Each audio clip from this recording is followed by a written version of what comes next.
तो आज के वीडियो में हम बात करेंगे वो है लौकी को कब लगाना चाहिए, लौकी से साल में कितनी फसलें ली जा सकती हैं, सबसे ज्यादा उत्पादन देने वाली कौन सी किस्म है, कौन कौन सी बीमारियां हैं जो लौकी में देखने को मिलती हैं और कैसे उनको दूर किया जा सकता है, प्रति एकड़ कितना उत्पादन लिया जा सकता है, कितने दिन में फसल जो है पहला फल दे देती है, और सबसे खास कि क्या साइज होना चाहिए, मतलब फल का वजन कितना होना चाहिए जिसकी सबसे ज्यादा मार्केट में डिमांड होती है।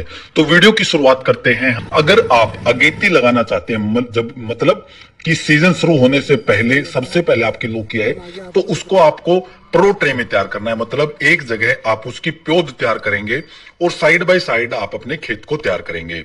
उसमें अच्छे से निराई गुड़ाई करें। उसमें आपकी जो जैविक खाद है तो उस जैविक खाद को, उसके बाद आपको करना है कि आपको बेड बनाने हैं। बेड बनाने के बाद आपको उस पे मल्चिंग करना है। अगर आप प्लास्टिक यूज करते तो प्लास्टिक भी कर सकते हैं। उसके बाद आप सीधा पौधारोपण भी कर सकते हैं, या अगर आप अगेती ले रहे हैं तो उसके लिए आपको क्या करना है, जो आपने प्रो ट्रे में अपनी फसल को तैयार किया है, जो पौध को तैयार किया है, सैपलिंग को तैयार किया है, उसको आप अपने बेड में ट्रांसप्लांट कर देंगे।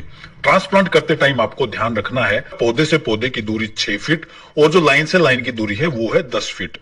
तो ये जो है आप अपना के अपने पौधों की पौधारोपण कर सकते हैं। उसके बाद तब बात करते हैं जो लगाने के कौन कौन से तरीके हैं। तो लगाने के तरीके में मचान विधि, जिसमें एक छत की तरह जो है आपके उसको तैयार किया जाता है, मचान बनाया जाता है, जिसमें बेल को ऊपर चढ़ाया जाता है और उसके ऊपर जो है छत के ऊपर जो बनाई आपने 6 फीट या 8 फीट पे, उसके ऊपर जो है बेल फैल जाती है और जो फल है वो नीचे लटकने लग जाता है। इसमें एक फायदा रहता है कि आपको फल जो है प्रॉपर दिखता रहता है, उसका साइज आपकी नजर में रहता है और उसको जो है हार्वेस्ट करना आसान होता है। तो ये तकनीक भी आप अपना सकते हैं, परंतु इसमें आपको ध्यान रखना होगा कि नीचे की जो मचान तक की जो बेल है उसमें कोई भी नीचे पत्ता नहीं रहना चाहिए, क्योंकि अगर पत्ते नहीं होंगे तो नीचे हवा प्रॉपर क्रॉस होती रहेगी, वेंटिलेट होता रहेगा, तो उसमें जो मच्छर वगैरह है वो बीमारियां नहीं आएंगी। उसके बाद है साल में लौकी की जो है कितनी बार लगाया जा सकता है। मतलब साल में जो लौकी बन के तैयार होती है, मुख्य रूप से चाहे कोई भी जो सीड है, कोई भी वैरायटी है, वो 55 दिन से लेके 65 दिन में जो है पहली जो फसल है वो मार्केट में जाने के लायक हो जाती है। और जो अच्छी फसल मानते हैं वो मानते हैं उसके 45 से लेके 65 दिन के बीच में जो है अच्छा उत्पादन रहता है। मतलब 60 दिन में आप एवरेज मानिए फसल आना स्टार्ट हुई और अगले 45 से 60 दिन के बीच तक वो अच्छा उत्पादन आपको देती है। एक खास बात ध्यान रखना है कि जो लौकी है वो ज्यादा ठंड को झेल नहीं सकती है, इसलिए आपने देखा होगा कि सर्दियों के मौसम में फल कम लगते हैं, पत्ते मुरझा जाते हैं। और दूसरा, जब बारिश का मौसम होता है उस टाइम भी क्या है कि फल लगना कम होता है और उसमें पत्ते या बीमारियां ज्यादा आती हैं। तो इसको लगा के मतलब लगभग जो इसका पूरा साइकिल है वो 130 से लेके 140 दिन में पूरा हो जाता है। इस तरह से आप जो है लौकी की 2 फसल ले सकते हैं। इसको लगाने का समय है वो फरवरी मार्च और जून जुलाई, दोनों थोड़ा बहुत आगे पीछे होता है, वो आपका कौन से एरिया में है। जैसे उत्तर भारत में जो है फरवरी में थोड़ी ठंड रहती है, मध्य भारत में उस टाइम थोड़ी ठंड ज्यादा कम होती है उत्तर भारत के तुलना में। तो आप लौकी की कम से कम 2 फसलें साल में आसानी से ले सकते हैं। उसके बाद कौन कौन सी किस्में हैं जो ज्यादा उत्पादन देती हैं। तो आप इस स्क्रीन पे देख रहे होंगे बहुत सारी किस्में हैं जो लौकी की आती हैं। तो इसमें सबसे ज्यादा जो उत्पादन में मानी जाती है वो काशी गंगा है, एक हाइब्रिड वैरायटी है, और इसका जो उत्पादन है प्रति हेक्टेयर अगर बात करते हैं तो 50 से लेके 60 टन तक इसका उत्पादन होता है। मतलब अगर प्रति एकड़ की बात करते हैं तो लगभग 20 टन, जो कि 200 क्विंटल के लगभग प्रति एकड़ बन जाता है। तो इसमें आप अपनी वैरायटी के हिसाब से जो आपके क्षेत्र में सबसे ज्यादा होती है उसका आप चयन कर सकते हैं। उसके बाद है कौन कौन सी बीमारियां आती हैं। तो सबसे ज्यादा जो बीमारियां होती हैं वो है, एक तो इसमें फंगस लगता है, दूसरा है कि जो इसका फल होता है वो थोड़ा सा मुड़ जाता है, जो न्यूट्रिशन की कमी की वजह से होता है। दूसरा ये है कि कई बार मेल फ्लावर जो है वो ज्यादा होते हैं और उत्पादन कम हो जाता है उसकी वजह से। तो आपको क्या करना है, प्रॉपर उसकी कटिंग करते रहिए।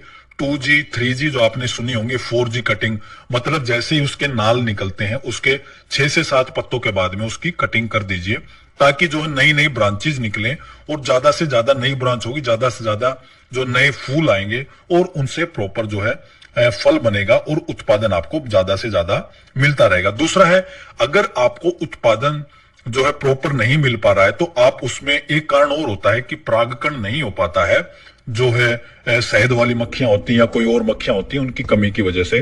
तो उसमें भी आप जो है गुड़ का घोल बना के छिड़काव कर सकते हैं, जिससे आपको ज्यादा उत्पादन मिलेगा। उसके बाद है रोकथाम, जो बीमारी थी उसकी रोकथाम के लिए उसमें आप नीम ऑयल वगैरह का छिड़काव करते हैं, उससे भी जो है इसको निदान मिल सकता है। उसके बाद है इसका प्रति एकड़ उत्पादन, वो मैं पहले बता चुका हूं कि प्रति एकड़ जो उत्पादन है वो एवरेज कोई भी वैरायटी है वो 15 टन से लेके 25 टन के बीच में रहता है। दूसरा निर्भर करता है कौन से सीजन में लगाया है। अगर आपने जो है मई जून में लगा है तो उस टाइम भी जो है इसका उत्पादन ज्यादा होता है, थोड़ा ठंड में लगाने पे इसका उत्पादन कम होता है। तो आप 10 रुपए का भी भाव लेते हैं तो 1.5 लाख रुपए तक की जो है एक सीजन में आप आमदनी ले सकते हैं। तो जो किसान भाइयों से हमारी बात हुई जिन्होंने बताया कि जो सबसे ज्यादा आमदनी हुई है वो होती है अगर आप ऑफ सीजन में लगाते हैं, मतलब फरवरी के फर्स्ट वीक में आपका प्लांट जो है वो जमीन में लग जाना चाहिए। अगर आप 10 फरवरी के आसपास लगाते हैं तो इस तरह से आप अगेती फसल लेके ज्यादा अच्छे भाव से ज्यादा आमदनी कर सकते हैं।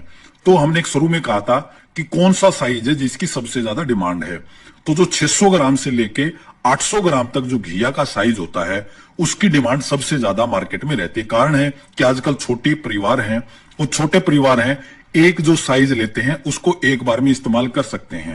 ये जो छोटी छोटी चीजें बताई हैं इनको अपना के आप अच्छा भाव और अच्छा उत्पादन ले सकते हैं। तो ये थी पूरी जानकारी लौकी से जुड़ी। अगर आपको ये वीडियो पसंद आया है तो आप इस वीडियो को लाइक करना और अन्य किसान भाइयों तक शेयर करना बिल्कुल मत भूलिए। अगर आप शेयर करते हैं तो हमें भी अच्छा लगता है और जिस किसान भाई तक पहुंचता है वो भी इसका फायदा उठा के ज्यादा आमदनी ले सकता है।